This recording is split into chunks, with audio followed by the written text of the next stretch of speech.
right, welcome back to Ellington to our final breakout session of the day. This session will share findings from a cross-industry working group focused on improving clinical trial budgeting. Our panelists, Kunal, Matt, Kristen, and Heidi, represent site-sponsored CROs who have identified key challenges in research finance and develop practical strategies to enhance collaboration, streamline workflows, and build mutual understanding.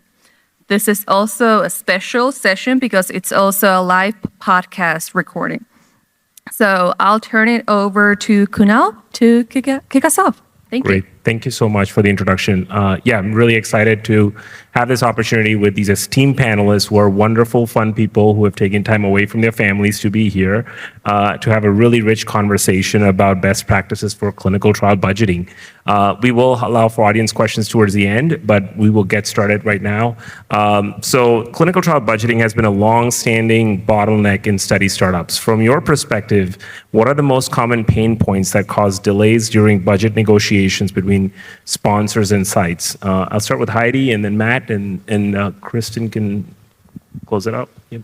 Thanks, Kunal. I would say the first major issue that I run into is non-responsiveness from the sponsor CRO end of things. Nothing is worse than when you spend hours developing a budget and send it out and it's just crickets. So that's definitely what I just think responsiveness overall is definitely an issue that I encounter. But I also wanted to add too, not necessarily related to process, but also mindset. And it was mentioned earlier this morning during the keynote, but getting rid of the us versus them mindset with regards to site sponsors and CROs. And, up front, having that dialogue that, let's start from a level playing field. We have the same goal in mind, which is providing patients with groundbreaking treatment or treatment they may not have received otherwise. So I think laying that foundation definitely helps with a little bit of that bottleneck with regards to communication and that pull that you feel sometimes. So for me, I spend a lot of time on the phone with sponsors defending budgets. And one of the things that I have seen that has created a lot of problems is coming from the site side, we'll call it one thing. Talking to the sponsors, they're calling it something else. But then you're on the phone with the sponsor and you're going through all of the pain points and you're trying to figure out, okay, what can I give them? What can I tell them? And so I'll go into this lengthy description of a question about something that they have, and they'll say, oh, you're referring to XYZ. We just call it something else on this side. And I'm like, well, I'm fine with whatever you want to call it in the budget as long as you approve it. I'm representing sponsor. We ironically have similar issues with sites being unresponsive, resourcing issues at sites, not being able to negotiate if someone is out of the office, or if there's an accident, there's only one person at the site who can negotiate. And then getting all of the information up front. So if you add a fee in, providing justification or a documentation for that up front alleviates a lot of the pain points on our end. Yeah, that's a great segue into our next question. So one of the themes that came up during our prep meetings was having a budget justification document. So how can sites provide justifications that are clear and efficient without overloading sponsors with information? So maybe we'll start with Kristen first on that. So we want to see, what this is. Sometimes sites have acronyms. I don't know what that acronym means. So if you have an explanation of that, the why, the what, the where, if it's a fee that requires additional hours, give me that approximation. This takes the study coordinator 4 hours, because then I can look into our systems and then, okay, this is how we can justify this cost. Sure. And just really that breaking it down, what exactly this is. If you give me a price list, that's not telling me what that fee is. And if I can't explain that fee to an auditor, that's no good. So it's kind of a compliance. If I can explain that fee, okay, and I can understand it, we can find that workaround. So I'm always caught, do I give too much information? Do I not give enough detail and then let them come back to me and say, hey, we need a little bit more detail. We're not exactly sure what you're talking about. So kind of over the years, because I'm always concerned about bottlenecks, and I'm like, I don't want to be the part that is slowing the process down.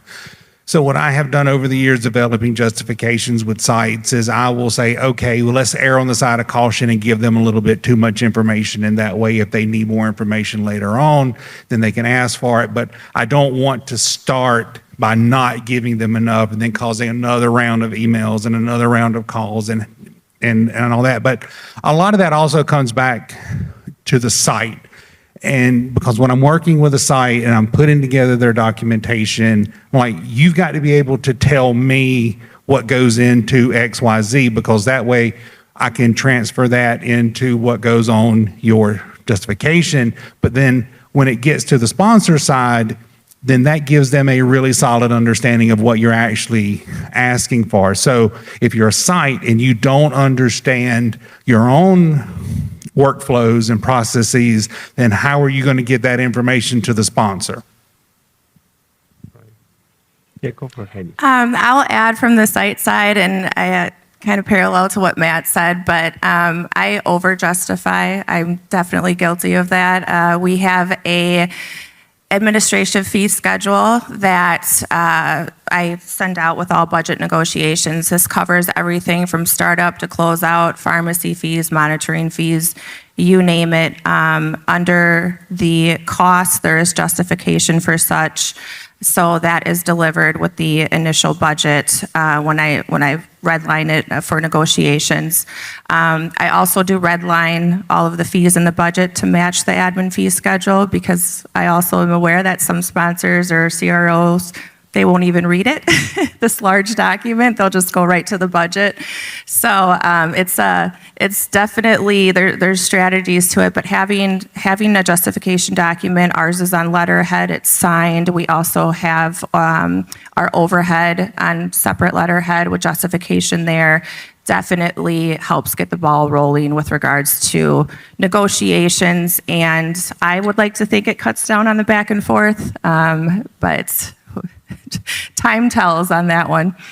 Yeah, and one other thing is if you're a site and you do go through this process of where you're sitting down and you're going through what your workflows look like because you are preparing your justification, a lot of times when I'm doing that with sites, that ends up becoming an exercise in them learning what's not working for them or ways that they could be doing things better. But then they'll also identify things that they're not requesting in their budget. So I'm like, oh, there's something else that we need to put in your fee schedule, and there's something else that we need to put into your justification document. Sure. So talking about the justification document, the team here put together, actually Heidi put together a sample justification document. So we'll share this with everybody towards the end. There'll be a QR code that'll pop up, and you can go to the website to get that information. Many sites struggle to get their internal house in order before negotiations start. What best practices have you seen around creating internal templates, charge masters, or rate cards that can make the process much smoother? So Matt, maybe you want to take that? I would love to take that.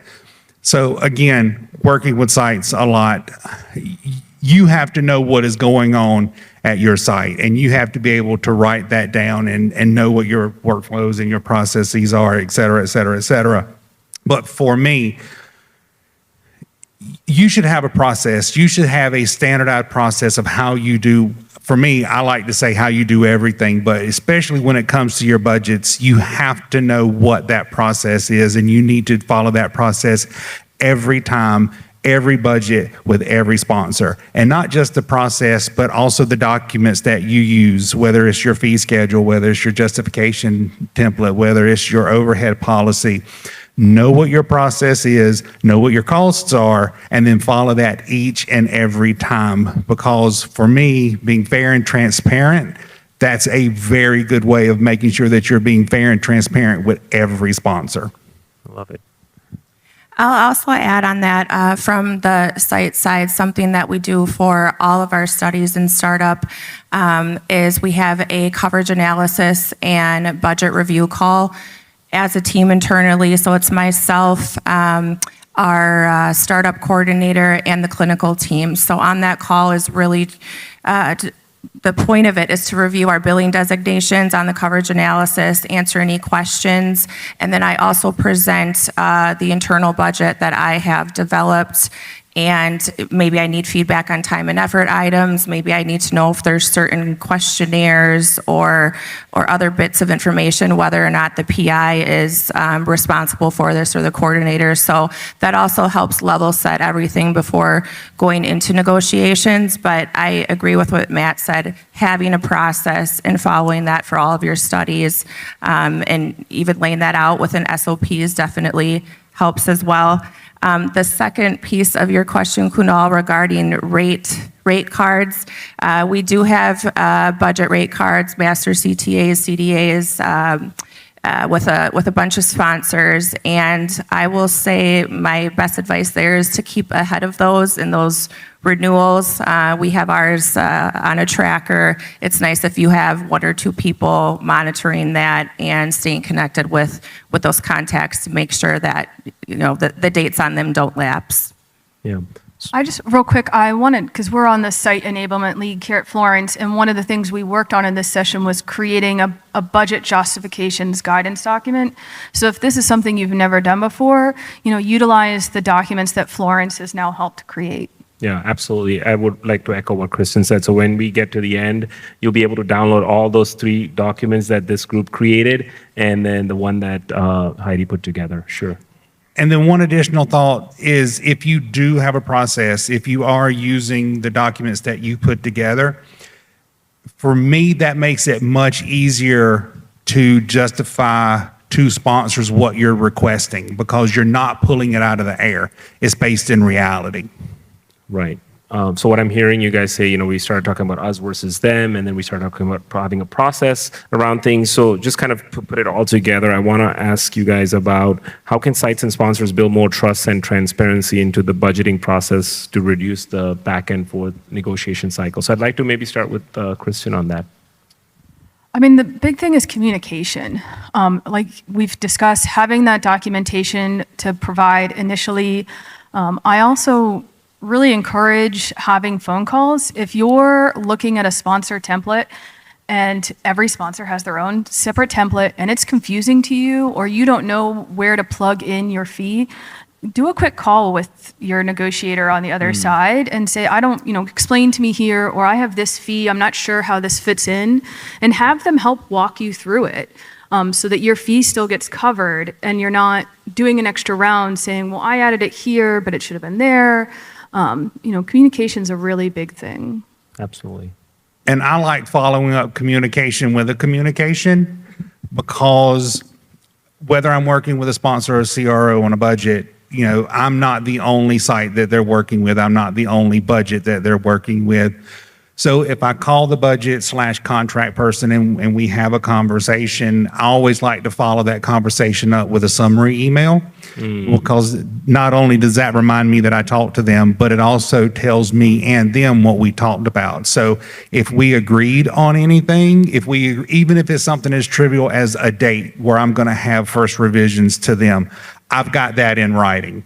And yes, sometimes that has been used against me, but I just, anytime there's a communication that is not an email, I like following up with something so there's an audit trail for everything.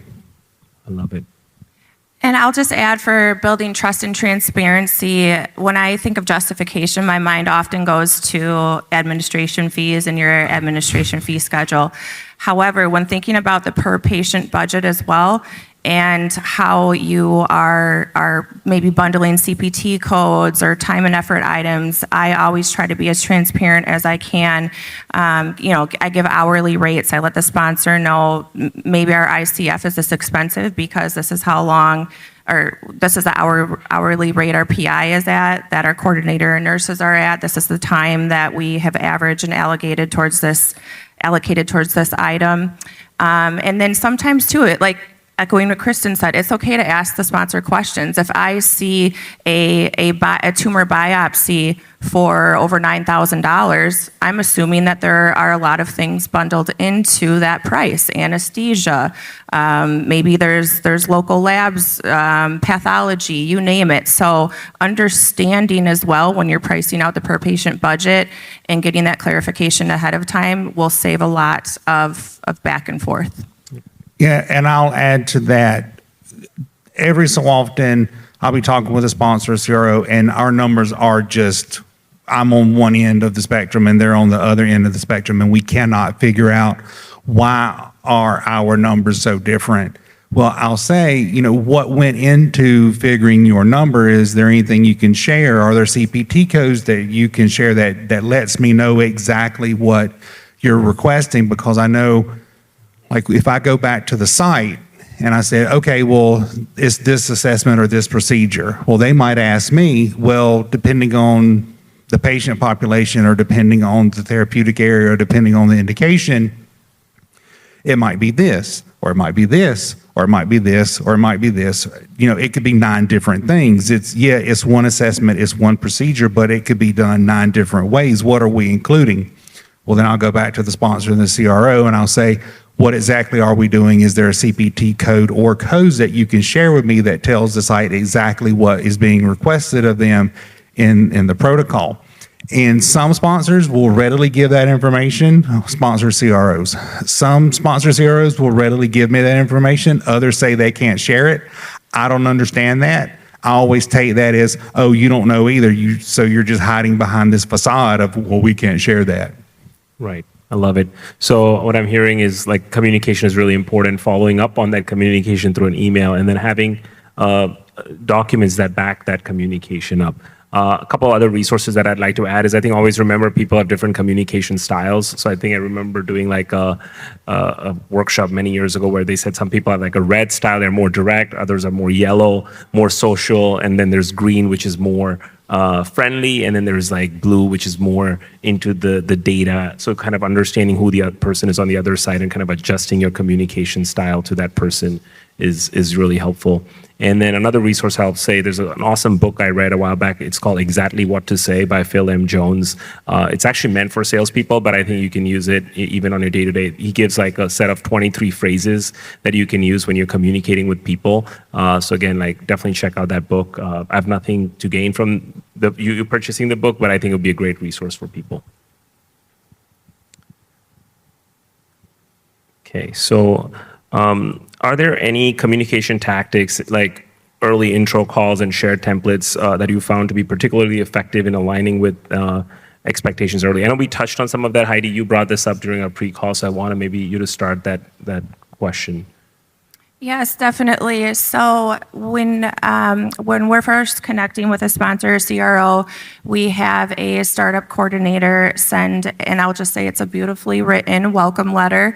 It gives a little bit of background on our institution, who our main contacts are with regards to budgeting, regulatory, and any other specific questions.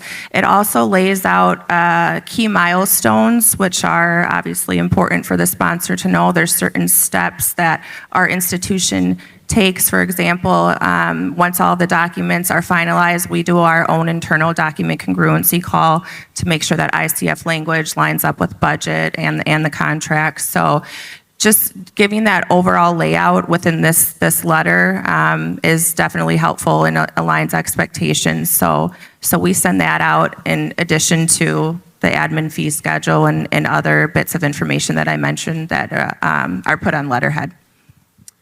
I'm a big fan of the early introduction call.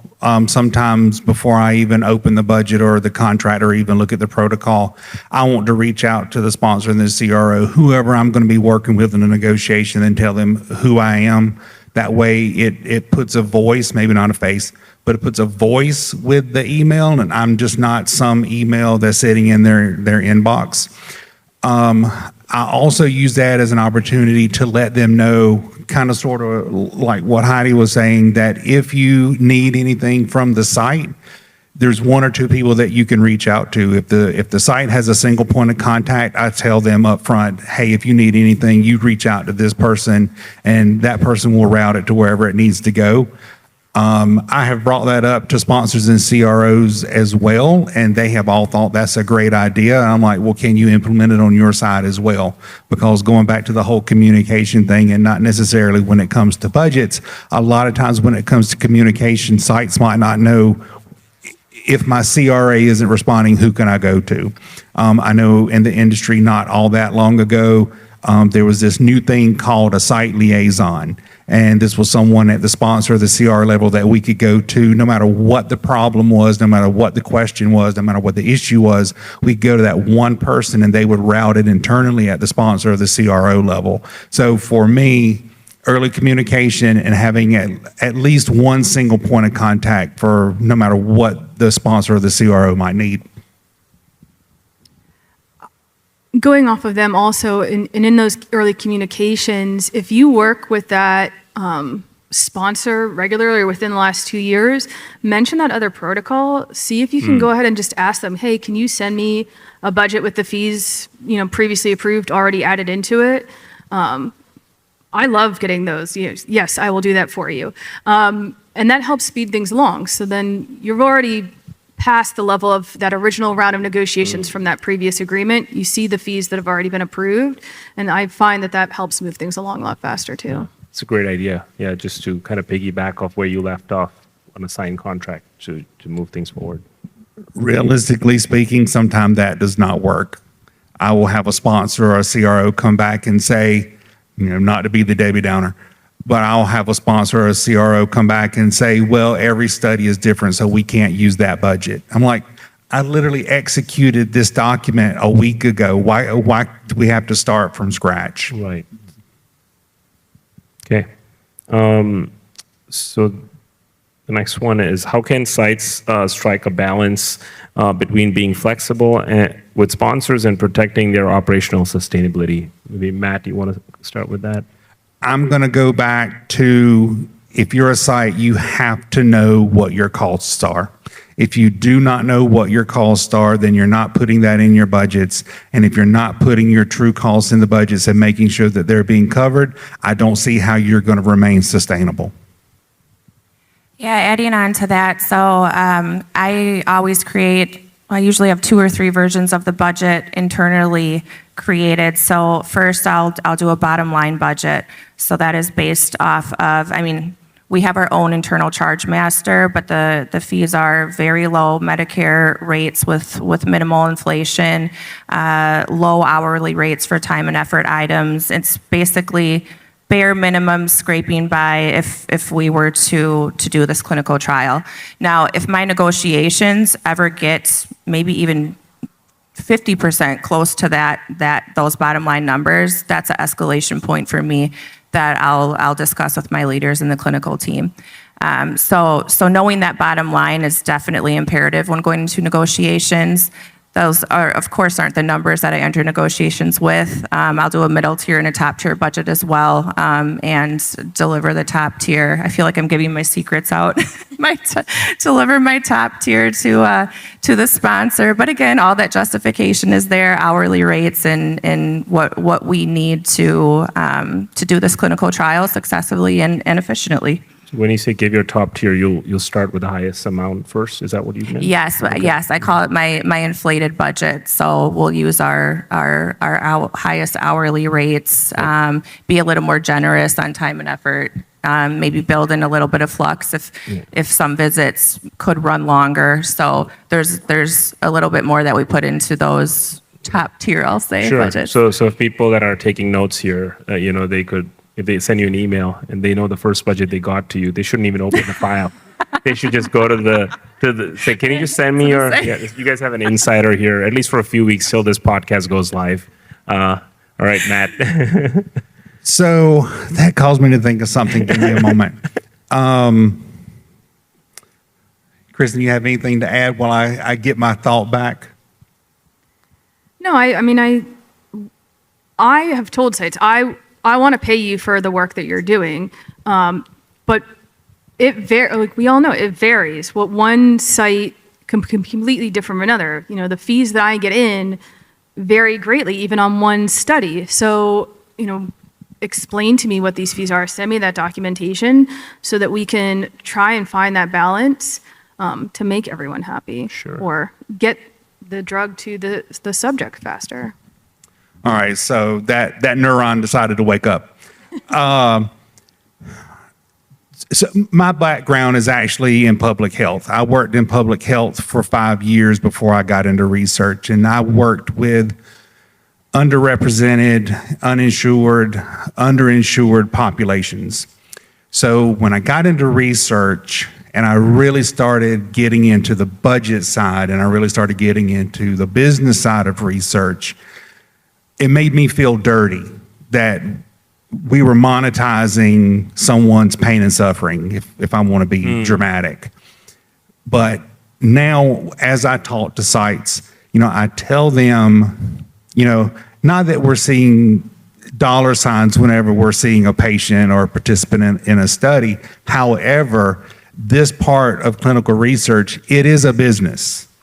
And so, yeah, it might make you feel dirty to think of it that way, but at the same time, if you are not covering your costs, if you're not executing contracts and budgets that maintain your sustainability, then it's quite possible that you're going to shut your doors. And if your doors are closed, then no one is going to benefit from that study and nothing is going to get to market.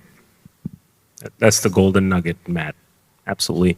You know, I've worked with a sponsor company for most of my career, and I know there's a lot of wasteful spending happening in other areas where they're not paying sites, but they're spending in other areas. So I'm all supportive of like sites should like demand for a really solid compensation for the services that are being provided. And at the end of the day, I think if you're a sponsor, I'm not trying to promote this mindset, but that's kind of how I think necessarily. Like, it's not really my money, and I think if you pay people well, then you get good quality data, and you get the people will do the work that you're looking for as a sponsor. So, not being too stingy with the budget is actually healthy, I would say, in the ecosystem. Anything else? Okay. Perfect. And so I want to wrap this conversation up and then open up the questions. And so I wanted to make this more fun and interesting so you get to know the people here much better. So my question is, what is one resource? It could be a book, a podcast, a journal, a video that has shaped the way you think. So maybe we'll start with Kristen first, and then Matt, and then Heidi. For me, it was a book, The Subtle Art of Not Giving a F.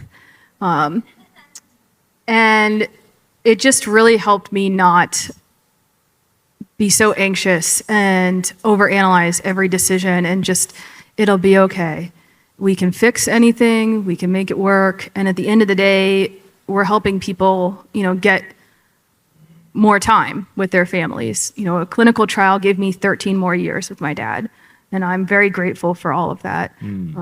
So getting to the end game and not having a panic attack in the process is great.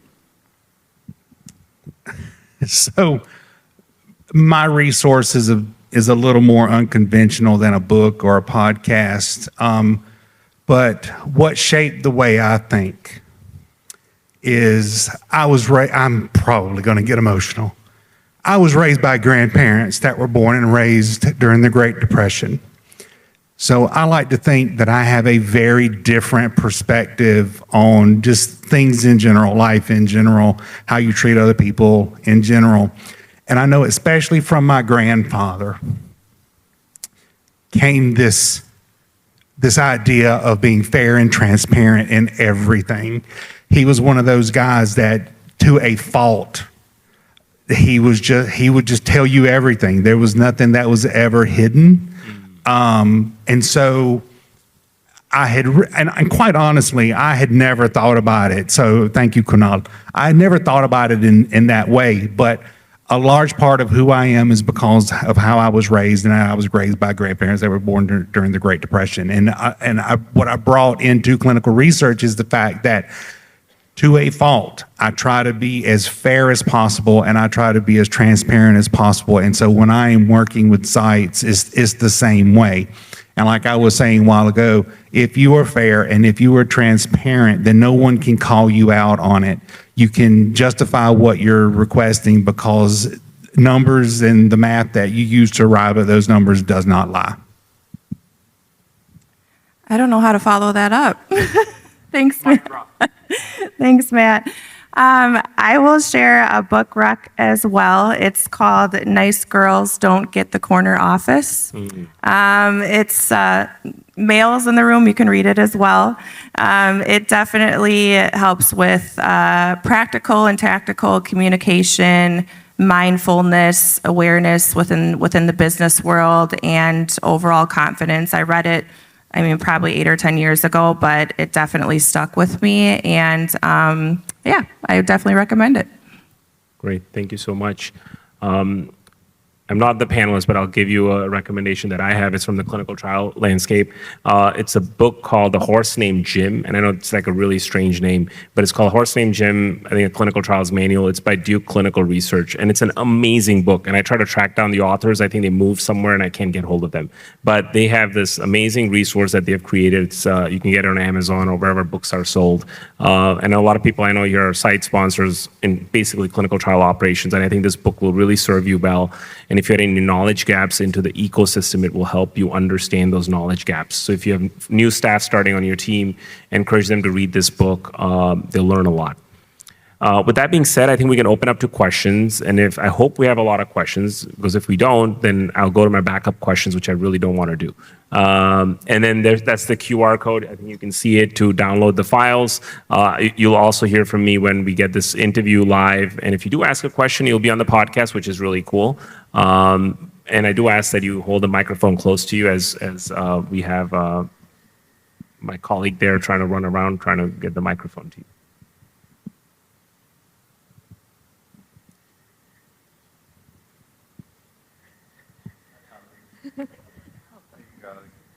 Hi, I'm Ryan. Great panel. I was hoping you could raise it up one level. If you think about the time it takes to negotiate the budget for one study, what are like the 3 or 4 big blocks of time, and what feels most wasteful to you? It varies greatly by therapeutic area. We can get send the templates to sign for a vaccine study the same week versus an oncology study where it could take 9 months. A lot of that is the internal processes that the sites have, understandably, because there's a lot more involved in an oncology study. And then just getting that communication and that documentation early on really quickly. But it varies very greatly, at least on my end, by the therapeutic area. I'll say for me, I have the great fortune of working with a lot of different sponsors and CROs on their budgets. And some sponsors and CROs seem to have a very clear pathway for escalation. I'm not one of those where I will not do 9 rounds of negotiation. No, absolutely not. That's just a waste of everybody's time. So when I do get to the point to where I'm asking the CRO or the sponsor, can we escalate this to the sponsor? Can we escalate this up the chain? Some sponsors seem to have a very clear escalation pathway. Others, I know that it is discussed. Every sponsor that I have talked to about this, they say, oh, well, we've discussed it. We've put that in place, whether it's something that we do in-house or whether it's something that we outsource to a CRO. So again, some sponsors, very quick. I'll say, can we escalate this? And I'll have a response in a couple of days. I literally just finished an amendment. This wasn't even a full budget. I literally just executed an amendment a couple of weeks ago where it took us 5 months. And it's not that I gutted the budget. I actually did minimal work to the budget, but it's just that when it got to the sponsor, it just fell into this black hole, and no amount of follow-up would get me an answer. I don't want to say that necessarily this stage is a waste of time, but I see it taking the longest on our end, and it's almost Between our site selection process and the stage where we're sending out and are initiating negotiations, so budget and contract, sometimes there's this gray area, and internally we have, everyone's swimming in their own lane, so we have a lot of processes that are going on in parallel. We do a protocol review, and sometimes there's limited resources, so that may take our clinical team longer than expected. I also mentioned that CA budget review call, which is imperative that we do, but if you have 6 or 7 people on that call, scheduling, sometimes it will take an extra week or two, and that can lengthen that time frame. So nothing really to do, actually, pointing fingers at sponsors and CROs, which I don't want to do. It's more of our internal processes where that does take a few extra weeks, I feel like, than it should a lot of times. Great. Thank you, Heidi. When you ask a question, please say your name and where you're from. It would be great to have that information. The gentleman who asked the question before this is Ryan Jones, CEO for Florence Healthcare. He's been on the podcast a couple of times, which has been very popular interviews. So I'll link those for people as well. But I highly recommend checking out his interviews. So next question. Hi, my name is Robin Kuprevich. I work at Georgetown University. First off, this was really informative. Thank you so much. I love hearing all the different perspectives.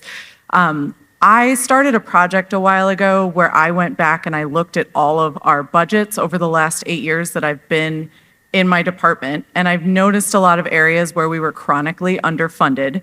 So I did what you were saying, and I came up with what our breakdown bottom line should be, where we weren't getting funded, and kind of maybe why we weren't getting funded. And I looked, and I've talked to other centers just like us, and I came up with a fee schedule, which is what you've all been talking about, and it's been super helpful, except I'm getting a lot of pushback just because we've been chronically underfunded across the board. And so we're getting well, you took this last time, so this is, maybe we can do 3% more, but we were so low before that we're really having a hard time getting to a point where we could be sustainable. So do you have any kind of tips or thoughts about how we can get from chronically underfunded over time to a more sustainable point? I do. So almost every time I start working with a site, and I will start digging through their financials, and I'll start asking questions and building their fee schedule.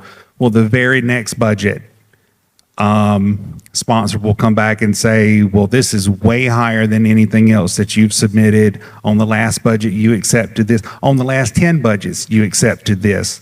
Well, I try to be transparent and say, well, the reason why is the site did not know what their costs were. We have reviewed their financials. I have done this and this and this. And so what we presented to you now is a true representation of what it's going to cost that site to do that study. And at that point, if the sponsor is still balking, then I'm like, well, if you have this information on your site, then that means you're a repeat customer. And if you have come back to this site, you have come back to the site for a reason, and it's because they enroll, they bypass, or they exceed enrollment, or they give you good quality data, or for whatever reason, they're a solid site to work with. So, why are you nickel and diming the sites that you're coming back to time and time again, and why do you not want to pay them what's fair? That's a great answer. That was a great answer, Matt. Also, as much data as you can give as well. So for example, if one of the fees you feel like you've been grossly underfunded, but you have the data, let's just say a serious adverse event fee, or IND safety report fee, show the data with that same sponsor. Well, we've had this many. I know that those are very variable within studies, or maybe protocol amendments, anything that you can to show the data. They'd say, no, that's not going to happen. Well, it did happen. So I think data-driven justification definitely helps. And not to sound cliche and motivational, but don't give up, and know your bottom line. Know at what point that maybe you need to walk away from a study.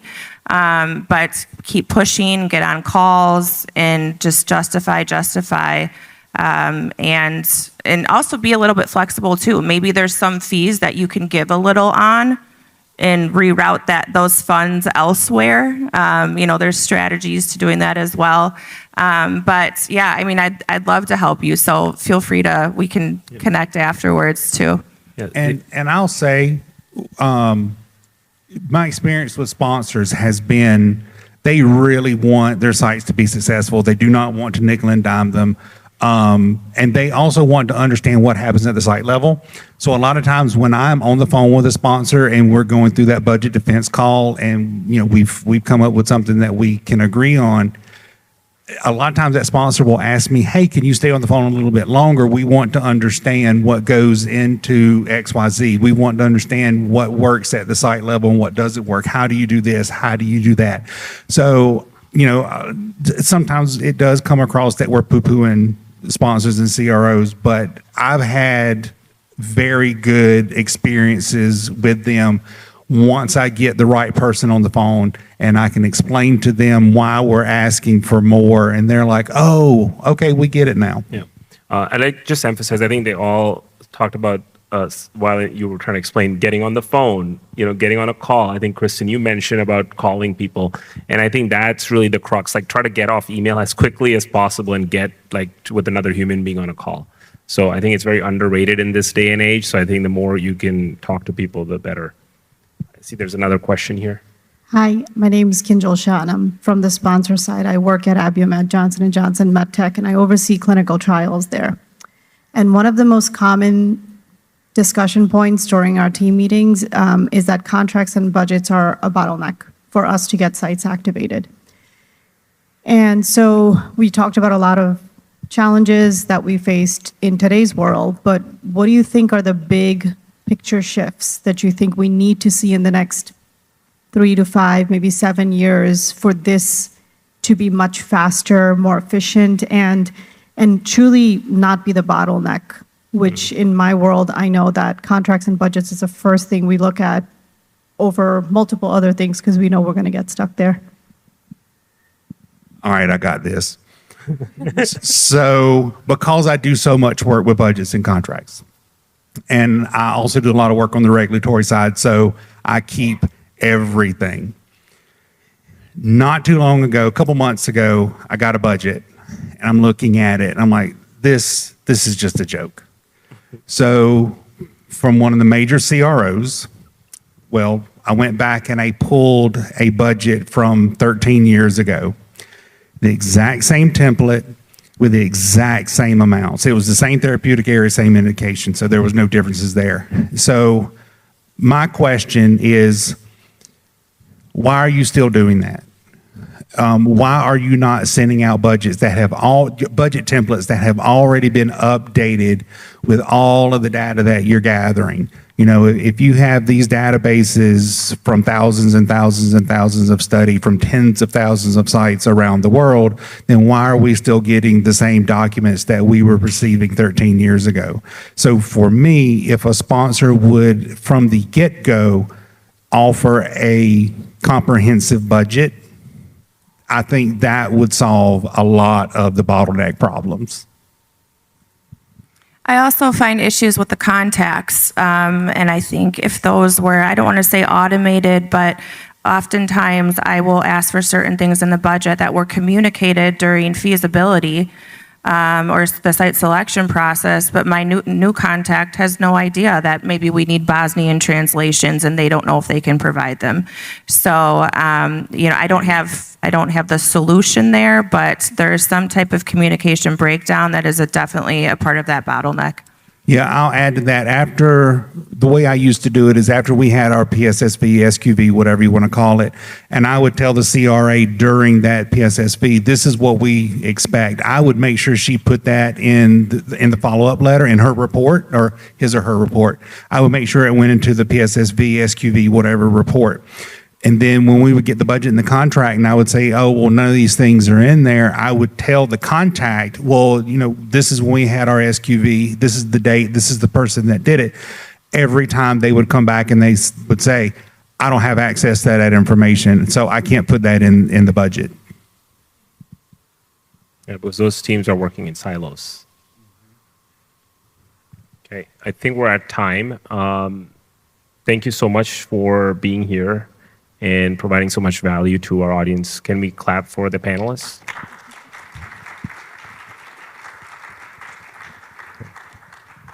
Thank you.